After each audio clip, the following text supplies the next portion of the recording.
What's going on, everybody? Welcome in. It's the Wager Alarm live stream. I'm Howard Bender, your host. With me, of course, Craig Mish, and it is time, Craig. March Madness is here. You got play-in games going on, but nobody really cares about those. Thursday is the first day of the tournament. Now, folks out there, we're instead of going like a full hour today and trying to get through every single game, Craig and I are going to piecemeal it a little bit here. We're going to go with talking about Thursday's games today, and then tomorrow, 9 p.m. Eastern, again, we're going to do another special Wager Alarm live stream where we're going to hit those Friday games. Now, Craig, lots going on here in the tournament right now. Yeah. A lot of teams are getting a lot of buzz. All the 12-5 upsets are being screamed about by everybody. But we want to talk about this not just from a point of view about the brackets, but we want to look at this more from a wagering standpoint. Point spreads, over-unders. How are you feeling about the tournament just in general, overall right now? Yeah, I've dove pretty hard into the Thursday, and this is usually how I'll do it is I'll look at the first day and then I'll go to the second day. And I think that while there may not be as many upsets outright that a lot of people predict, I think that we will have a lot of underdogs covering on Thursday. So I am more or less prepared in terms of wagering to go along those lines. And, there's not a lot of double-digit lines in the NCAA tournament, and that just tells you that there's a good shot of all of these underdogs not just to cover but to win outright, which does pose the question, would you take some money line parlays at plus 130, plus 140, and put that together and try and make some money? You probably could. Last year, a ton of dogs covered, not a lot won. So we'll see what happens this year. But, truth be told, there's a lot of factors that go into this thing. And as we go game by game here, I'll kind of dissect some of them, which include some coaching issues, which include location, where games are played, and time changes. Remember, these teams just found out that they got into the tournament on Sunday night, and it is a quick turnaround for some of these early games on Thursday. That's relatively quick. They got to all of a sudden practice, game plan, and then 72 hours later, they got to get ready to play a game. So that'll factor in a little bit for that. And the other thing that I think that people tend to ignore, and they also don't really look at it from the proper vantage point, is that these teams that are in the play-in games, not necessarily the 2-16 seeds, that's not something that I'm talking about, but the teams that are the 11s or the 7s, whoever's getting in, after playing a game, it's like they're playing with house money after they've won this one, and they're playing on fumes, and they tend to win and cover a lot in these tournaments. So don't discount those when you're filling out your bracket. And when you just see Maryland there and you just fully assume that, they're going to wax whoever they play because the other two teams needed to win again to get it in, and you can't look at it that way. Right. Well, it's great that you point out that Maryland there, because everybody's looking at Belmont as winning that play-in game there, and Belmont is a very fast-paced, up-tempo offense. They score a lot of points. And there are a lot of doubters there who think that the Terps are going to end up crumbling in that first round. I don't necessarily know if that's going to happen there, but I think that Belmont could give them, if they win, could give them enough of a run for their money that Maryland's trip to the big dance could be a little on the short side. Yeah, it could. And Maryland is one of the worst teams against the spread all season long, so naturally I'll be going against them in the first round. I'm wavering. I really am. And I've probably changed that part of the bracket way too much, because I'm also a little down on LSU. Yeah. Yeah. I mean, they lost their coach. He got suspended. And now it's what are they going to piece together here? That one region right there is it's really kind of interesting there. And I'm trying to figure out who's going to come out of that. I mean, that's a tough one for me. It is. LSU they'll probably end up winning their first game. It'll be closer than people expect. They may even blow out Yale. I'm not sure. It's just like two completely different styles. We'll get to that in a minute. But LSU, I don't think wins more than one game in the tournament. I think that it's a quick exit for them. They didn't look good at all against Florida. I would expect them to be a one-and-done team. I think a lot of the SEC teams are in trouble here in the first round. So we'll see how it plays out. All right. Well, let's. Why don't we just go game by game here for the Thursday slate? We'll go through, share some thoughts, maybe give a lean or two here, and if we like it, let's go with a pick. So why don't we let's just start right off the bat with actually a team that's actually been a real big favorite of mine over the years. There's no real rhyme or reason to it. Minnesota, for whatever reason in the world, I was always on. I know, I'm telling you, I was always on Minnesota. And every time I picked them, they ended up in the Sweet 16. You go back and you look at their history Minnesota. Wow. before. I'm telling you, before they got hit with the sanctions and they ended up getting banned from the tournament for a couple of years, Minnesota was like almost a lock for the Sweet 16 every time they went in there. I'm not a huge fan of Louisville. I'm really not. I mean, I get that they're a good team. They're actually, they're a 5-point favorite in this one here, but I don't know, man. I think that Minnesota can kind of slow down the pace a little bit here on Louisville and kind of keep this game a little on the close side for me and possibly even win this outright.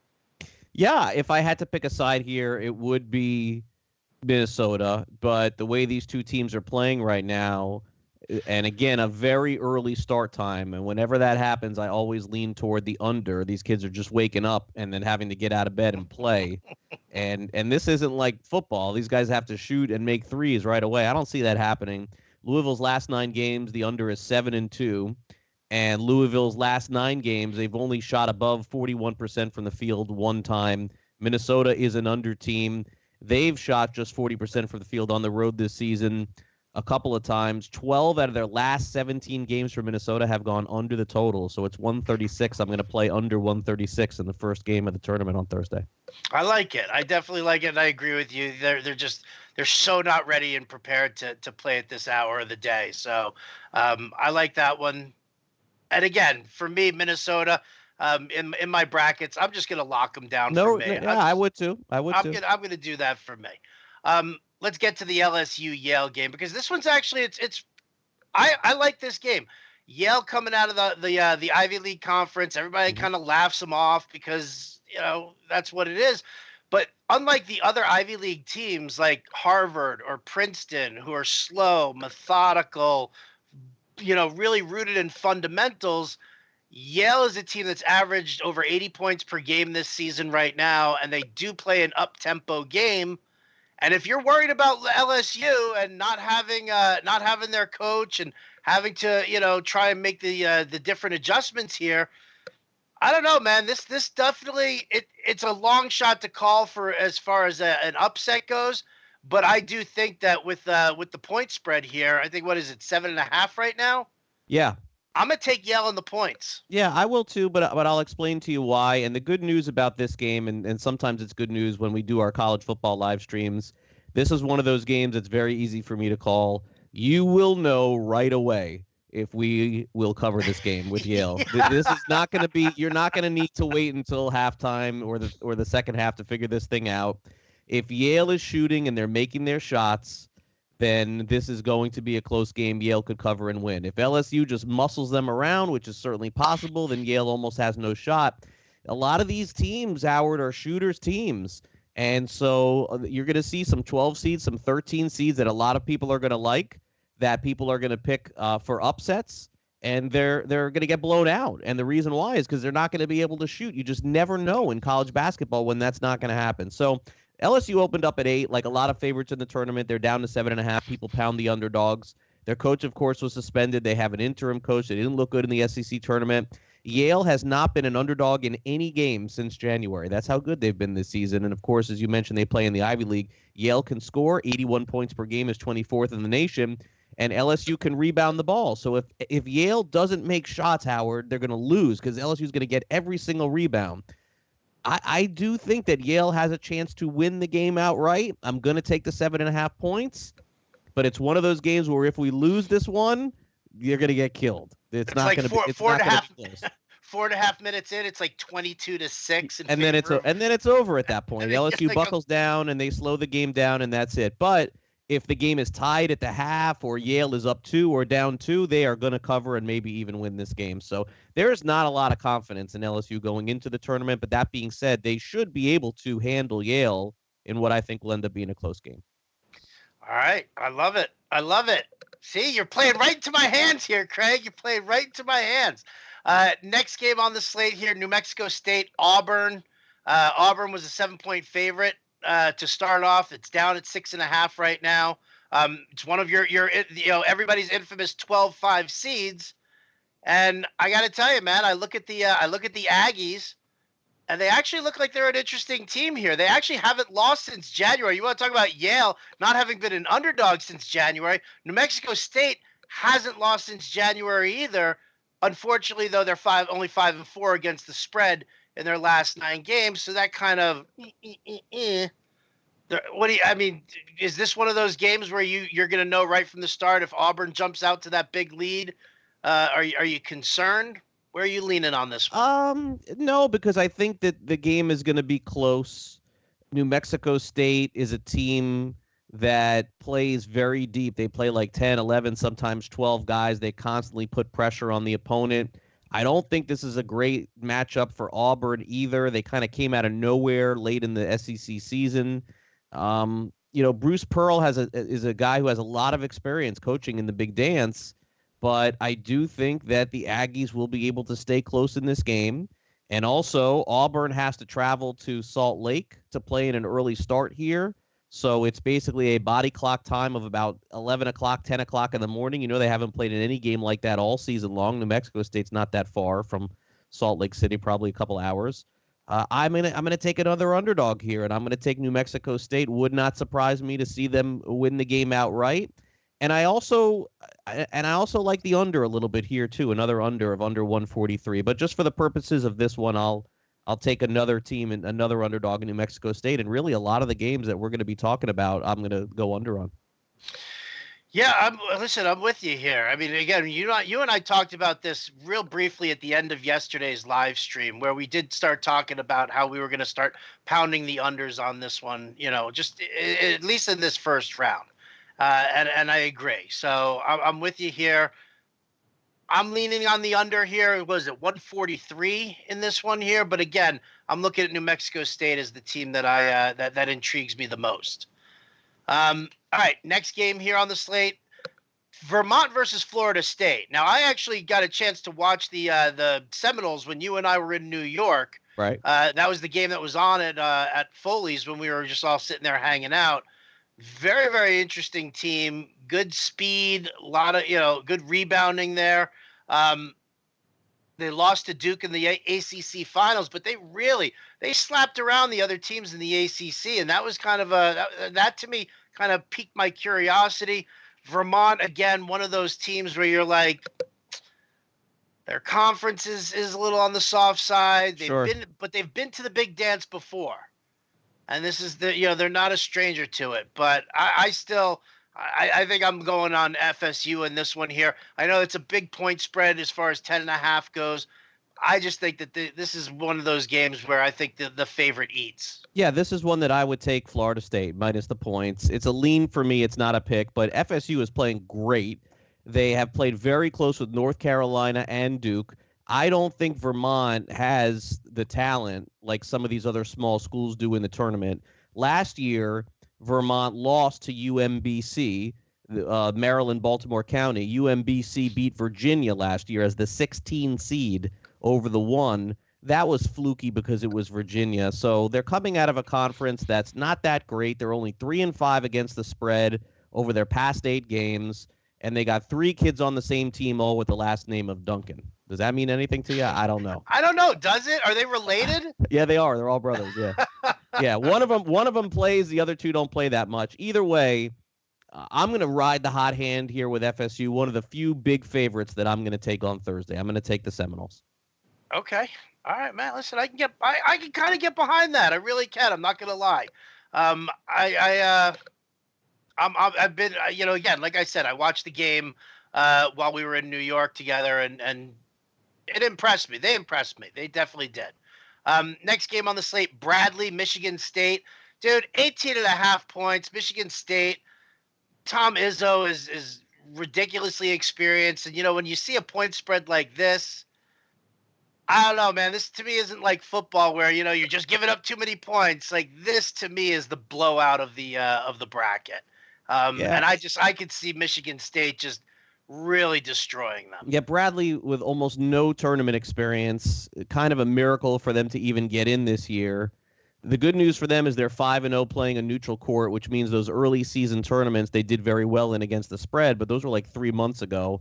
MSU, they're 24-10 against the spread this season. Bradley's just 16-17 against the spread. So you can see there's a little bit of a luck factor there of them getting in. I don't think Michigan State wins this thing. I don't think they get to the Final Four, but they have been dominant in past first rounds in the NCAA tournament, and I think they will be here as well. Also, remember, if they're up 15 or 16 at the end of the game, teams are just shooting threes against them, trying to get back in. There's no fouling. They're holding the ball. They're covering the spread. I think they'll win by like 22, 23. So another favorite here. We'll take Michigan State minus the 18.5. All right. Next up is our play-in game. Belmont. I don't even know who Belmont's playing anymore. I've been looking at the brackets Temple? all day. Oh, Temple. Yeah. Go Owls. No. I'm going to go with Belmont winning that play-in game, but again, it's Maryland. We got to still wait to see that. We got to wait to see what the spread's going to be against Maryland. We have no idea yet. We have to wait for that game to be completed. I did see somewhere that Maryland was already getting giving 5 points. Like I don't remember where I saw that. Without even having without even knowing who the opponent was, they were giving 5. But I mean, listen, I can't. Well, you obviously can't bet. Can you bet that without them being there? No, I don't think so. No, I don't think so. No. All right. Move so on. Then Northeastern Kansas. Now you took some notes on this one here. You don't like Kansas at all. At all. No. Not one bit. Not one bit. I think they lose the game. Northeastern, I think, wins. They're a great three-point shooting team. Kansas did not play well all season long. 2 of their best 5 players, Azubuike, LeGerald Vick, who carried them last year all the way, I think, into the 8 or to the 4. I think they're going to get knocked out quick. Northeastern 6-0-1 in their last 7 games against the spread, 50% from the field. Kansas could win this game. I definitely don't think they cover, and I think Northeastern has a great shot to win this one. I do. So I'm going to take Northeastern plus the points, without a doubt. Without a doubt. No hesitation there whatsoever. Nope, not at all. Kansas is a great team at home. If the game was in Kansas, fantastic. It's not. So no go for me on them. Man, I have such a hard time with this, but you know what? Don't look at the name. Don't look at the name. No. I mean, that's obviously it's something that always comes into play when you start talking about that. And especially a team like Northeastern, who really doesn't have a whole lot of experience in the tournament either. They don't, but they've had a great year. I followed them all throughout the season. They've covered a ton. They can shoot great. It's on a neutral site, and I'm just not a fan of Kansas this year. They had like 3 or 4 twice 2-3 game losing streaks. It's not there. And there's nothing wrong with that. Bill Self's a great coach. He's carried them a lot of times into the tournament, but Azubuike, who was one of their best defenders and offensive players, is out. Vic was also very good, and he got hurt a couple of weeks ago, so he's out of the tournament too. I just can't take Kansas. All right, beautiful. There you go. The next game, another 5-12 matchup here. Now, this is the game everybody loves. Everybody loves Murray I'm super State. Excited to talk about Oregon versus. Okay. We're gonna. I thought we were doing. No. I'm just previewing for tomorrow. Gotcha. That Oregon and Wisconsin is the 12-5 game that I'm watching the closest. This one here, Murray State versus Marquette. I mean, it's everybody loves Jay Morant, and everybody loves Marcus Howard from Marquette. Those are your 2 top guys there. He's like Marcus Howard outside of Zion Williamson for Marquette. He's probably one of the 2 or 3 most exciting players in the tournament. Marcus Howard's a great player, but NBA, I'm not so sure. On the other side, Murray State has a kid that'll be in the NBA, but Howard is a great player. He's very electric, but Marquette, I'm sorry to cut you off. Marquette struggled a lot in the second half of the season, So you're leaning on Murray State then? A little bit, but I also think that both teams are struggling defensively, so they will score. Both teams rank very high in terms of the rankings. I think this will be the 70s at least for both teams. So it's another one of those 5-12 matchups. Murray State 4-2 against the spread in their last 6 in the tournament, but they've never advanced to the Sweet 16. Maybe this is the year. I know a lot of people do like Murray State. I kind of like them a little bit too, but I like the over in this one. I see a very high-scoring game, maybe the highest-scoring game of the day, and there's a reason why this total is one of the highest in the day too, is because they expect that. So I'm going to go with the line. The line is pushing you to take the under. I'm going to go over 149.5 here. Okay, I can dig that. I can definitely dig that. Next game on the slate. I mean, can we just bypass this one altogether here? I know you Which love one? The them. Gators? Oh, the Gators. Can't bypass the Gators. I Can't know do you're a that. huge Gators guy. You've watched every game, I'm sure. You know this team inside and out. Nevada 2-point favorite right now. Where I mean, I don't even have to ask you where you're leaning. I don't, do I? Well, my bias tells me Florida, but I will also say this. Going into the season, Nevada was supposed to be one of the best teams in the country, and it absolutely didn't work out. 19 of Nevada's 32 games went under the total. The Gators tend to go under the total. I can tell you now exactly how this game is going to be, Howard. With a minute to go, the game is going to be tied or it's going to be very close. And Florida has the experience of being in the tournament. They should have even beat Auburn. They beat LSU. They're playing very good right now. Nevada's 1-7 against the spread in their last 8 games coming into the tournament. How could you possibly take them? I'll take Florida plus the points. I just like busting your balls, Craig. That's fine. Bust them all you want. I'm gonna put them in a vice, just squeeze her and tighten it up. All right, Kentucky. Now we're getting into the danger zone. The evening games on the first day.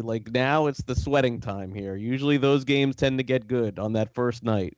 Really? Abilene Christian. Well, maybe not that one. But people forget how good the NCAA tournament is, and then the night games begin on that Thursday, and everybody's home and things get wacky. So that's usually how this happens. But doesn't everybody just take off the entire day? Like, doesn't everybody call in sick? I mean, we have been in at Tout Wars the last 3 years. Yeah. I haven't watched a full day of the NCAA tournament in years. I mean, since Tout Wars, basically. I mean, we're going on like 4 or 5 years. So are you going to just take the day off on Thursday? Well, I mean, every day's a day off, Howard, you know. What do I really do, you know?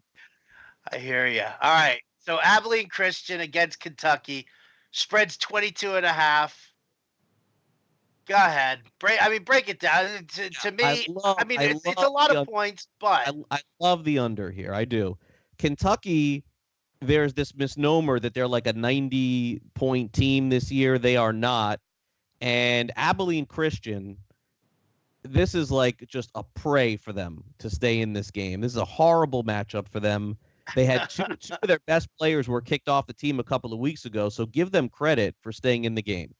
But here is the situation for Abilene Christian. Here's what they're going to have to do. They're going to have to basically wind this clock down every single possession and get it to where they can try and keep the game close in the end. And they can't score. This is a team that's only going to score 50 points in this game. So could Kentucky win 80-50 or 86? They certainly could, but I don't think they have any interest in doing it. This is the kind of team that they can save their bullets for the next round. I think the game goes way under the 132. Kentucky maybe gets into the 60s.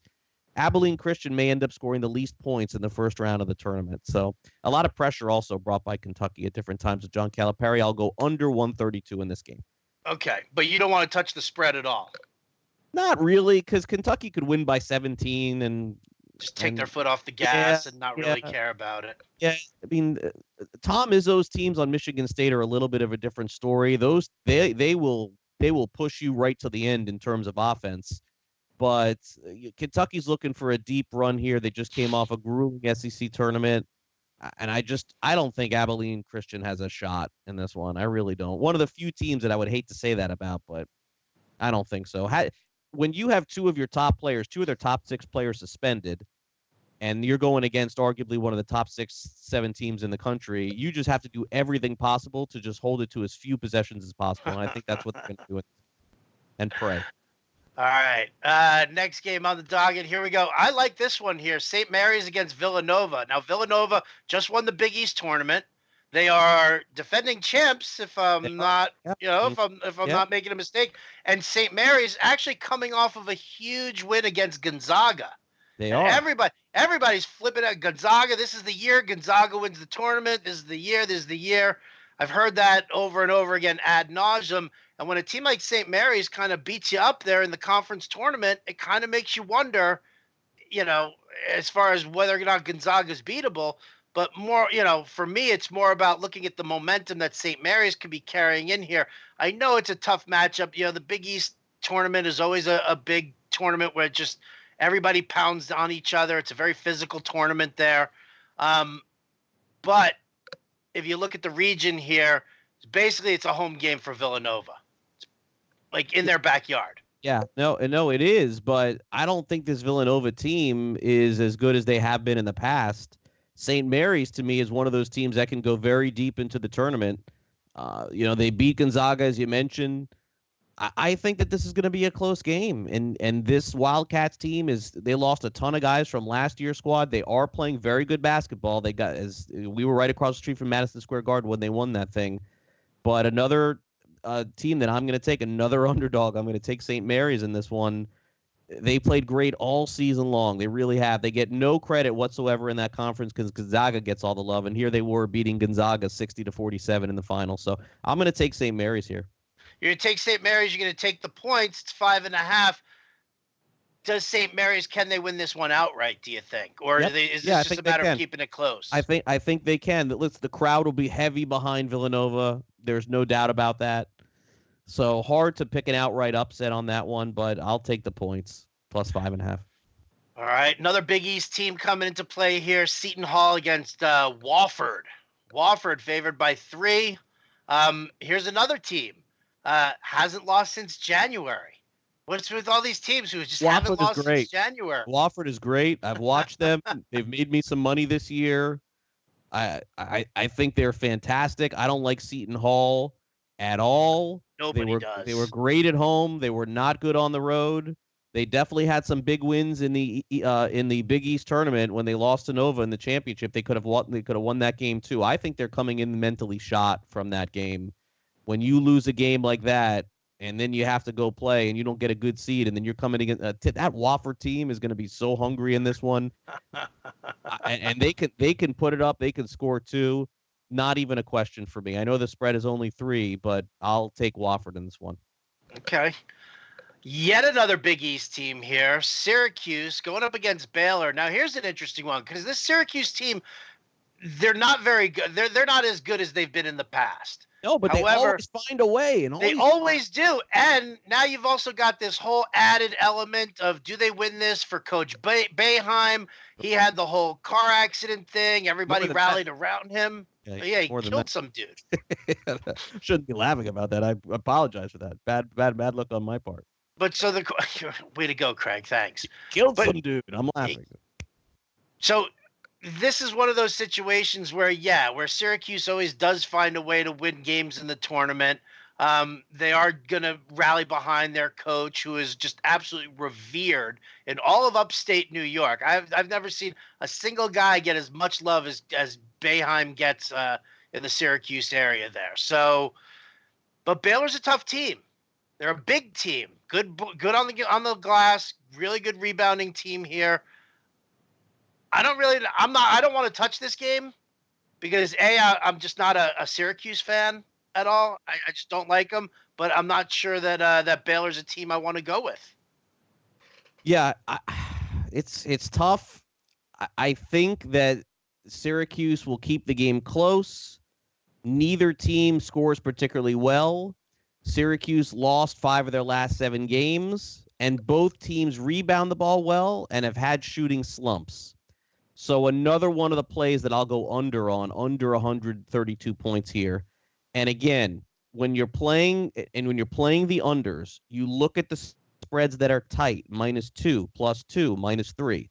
Why? Because at the end of the game, if it plays out the way Vegas says, and it's a 1-possession game or a 2-possession game with a minute to go, the fouling element is gone.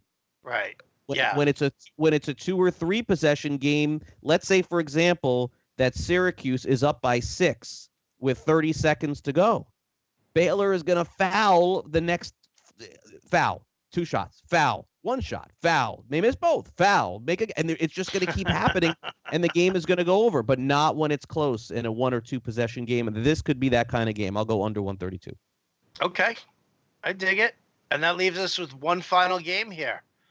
Old Dominion, Purdue. Boilermakers favored by 13.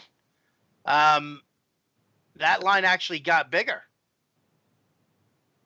Yes, it did. It was 12. Now it's 13. I have no idea why. I don't Purdue, know either. But I mean, how do you go with Purdue? you can't do it. In any kind of tournament action here? What is it, like 4 or 5 times they've lost in a row now in the first round? Yeah, 4 straight losses in the NCAA tournament in the first round. 2 were in overtime. Now, understand this. A 14 seed has only beaten a 3 seed 3 out of the last 21 times, so you got to have some stones to pick an outright win. But Old Dominion is a non-sexy, low-scoring team. The total is 129. You have to ask yourself, man, they're 13-point favorites, but yet the total is only 129. I've sided with Old Dominion a couple of times over the last month, and they haven't failed me. I'm going to ride them again here with a lean, on Purdue, but I don't love it. Probably just a pass for me outright. I could see Old Dominion covering this one too. I'm going to stay away. Okay. I'm good with that. So out of all the Thursday games here, where's your favorite line? Where I like Wofford -3. I like St. Mary's plus the points. I like Abilene Christian Kentucky under 132. Mm-hmm. Northeastern +7.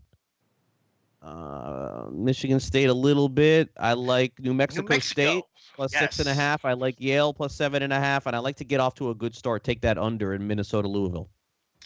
All right, there you go. Well, I think that kind of covers it all. Hey, look at you, all big smiles. You're like, yes. I hope so, man. I hope so. This is always a stressful time. There's so many games going on at once. You want to get off to a good start.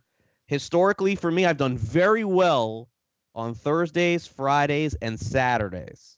And then Sundays is when things just go absolutely sideways, usually right before you head to the Sweet 16. And then it gets super tough next week. The lines are super tight. No team is favored by 10 next week. It's all 1, 1.5, 2, 2.5.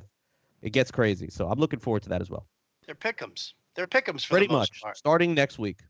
All right. Duke, I take it back. Duke will be a big favorite over probably whoever they play next week if they get in, past the first 2 rounds. North Carolina as well. I mean, they are playing some insane ball right now too. Probably so. Did you fill out some brackets here, Craig? I did one so far. I'll do one more tomorrow. That may be it. And how many number 1, number 2 seeds do you have in your Final Four? I did one earlier today. I had North Carolina in there, and that was it. I think, of all the 4. Yeah, and then I'll do one with North Carolina. I think I had North Carolina beating Michigan in one, and then the next one that I do, I'll have Gonzaga in the winning it all. I think I had Duke losing in the 8 or the 4. You can't have Duke losing in the first 2 rounds. I understand that, but I'm not going to pick Duke to win it all in any of the ones that I do. None. Oh, see, and every time I don't pick Duke to win it all, guess who wins it all? Duke. Every time. Okay. Every time. I'm going super uber chalky here. I'm going Duke, North Carolina. But I'm going to float in some interesting plays you have here. No shot of winning any of these if you but go right ahead. Of course not, dude. Listen, I mean, to sit here and fill out the perfect bracket, come on. Really? Right. So take a lot of dogs. I did take a lot. Well, see, that's the thing is that I did take a lot of dogs. I took them in the first and second rounds, but at some point you got to turn around and say, you know what, is St. Louis at a 13 seed? Are they going to upset Duke in the Sweet 16? Like, I just can't see that. But are you filling out brackets to try and win the bracket competition or just to pick the winner? Because if you're trying to win the competition, you do not take Duke. Yeah, well, I'm just trying to pick the winner. Taking Duke, you will not win your competition. There 49% of the brackets on CBS have Duke as the winner. Mm-hmm. And what are the odds that out of that 49% of the people that are doing this, that someone's going to get lucky and pick all of the teams that are it's all about it's game theory. There's a lot of game theory that goes into this, and you have to sit there and you have to turn around, and yes, it's about being contrarian with certain things, which is why, yes, I'll sit here tomorrow and I'll bang the drum for Wisconsin over and over again against Oregon, because everybody and their grandma is picking Oregon to win that one. Wonder why? Yeah, I have no idea. I have zero clue. But I don't want to ruin tomorrow's live stream because I've got all sorts of data to back it up. All sorts, Craig. Well, I look forward to it. All right. Well, so that's going to do it for us here on tonight's Wager Alarm live stream. Again, Craig and I will be back on Wednesday, tomorrow, 9 p.m. Eastern. We're going to cover the Friday games. And then on Friday, Craig and I are going to be back here again, 9 p.m. Eastern. This time, though, a little MLB action, Cy Young, MVP odds, player props for baseball. Dude, we're on the brink right now, just hours away from Seattle against Oakland, and I'm kind of psyched. I can't wait to sleep right through that thing. It's gonna be great. Man, not me, baby, not me. Gonna be wide awake, right? Right. I haven't slept in 3 out of the last 4 days, but that's all right. I'm gonna be up. You enjoy it. All right. Well, big thanks to our producer Matt Wolf. Big thanks to Craig, as always, for all the work that he puts in and all the work that he does here. Big thanks to all you guys for watching. That's it for the Wager Alarm live stream. We'll catch you next time.